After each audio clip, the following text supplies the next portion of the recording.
দর্শক, আমি এখন দাঁড়িয়ে আছি দিঘির পার কান্দার বাড়ি। এই দেখেন, এই যে নদী, এই যে নদীর পাশ দিয়ে কিন্তু এই যে বসতি, আর প্রত্যেকটা বসতি দেখেন একদম তলিয়ে গেছে, ঘরের ভিতরে পানি। একজন ঘরের থেকে যদি তার রান্নাঘরে যেতে হয় তাও পানি, বাথরুমে যেতে হবে তাও পানি, গোয়াল ঘরে যেতে হবে, যেখানেই যাবে সেখানে পানি। রান্না করতে পারছে না এলাকার লোকজন।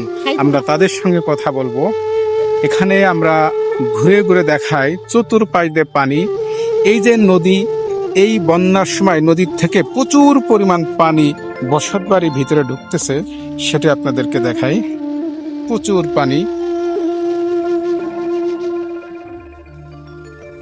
দর্শক দেখেন, আমাদের মা চাচিরা কত কষ্ট করতেছে। এই বিষয়টা আপনাদের কাছে কেমন লাগছে জানি না। আপনারা অবশ্যই ভিডিওটি শেয়ার করবেন এবং প্রত্যেককে দেখার সুযোগ করে দেবেন।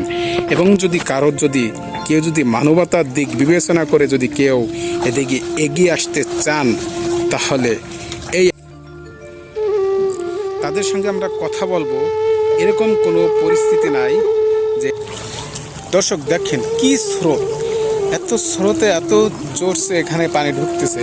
এই পানিগুলো কিন্তু সব বাড়ির ভিতরে যাচ্ছে। এই এলাকার লোকদের সঙ্গে আমরা কথা বলে জানতে পারলাম তারা ঠিক মতো রান্না করে।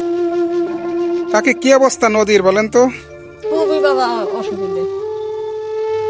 এই যে দেখতেছি উঠোনে ঘরের ভিতরে সব জায়গা পানি, কিভাবে বসবাস করতেছেন? খুব কষ্ট আছে। রান্না বান্না কেমনে করেন? রান্দায় যে গ্যাসে রান্তেই পাই না। এই ঘরের এই যে হুমকে গান কেমবে ঘুমাসে আর কেমবে খাই আর কি করি।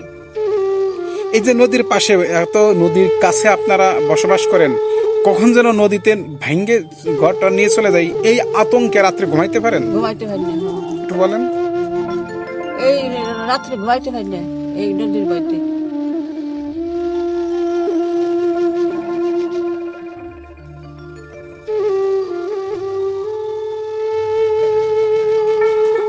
দর্শক দেখেন, এই বয়স্ক লোকগুলো তারা কিন্তু এই পানির ভিতর দিয়ে এই ঘরে যাচ্ছে আসতেছে। তাদের আমরা পানি দেখলে সবসময় দূরে থাকি, ঠান্ডা লাগবে, কিন্তু তাদের এই ঠান্ডা জিনিসটা কিন্তু তারা একেবারে তাদের পানির সাথে মিশে গেছে। তাদের যে একটা স্বপ্ন ছিল বসবাস করার, সেই স্বপ্নগুলো সব বিলীন হয়ে গেছে নদীতে।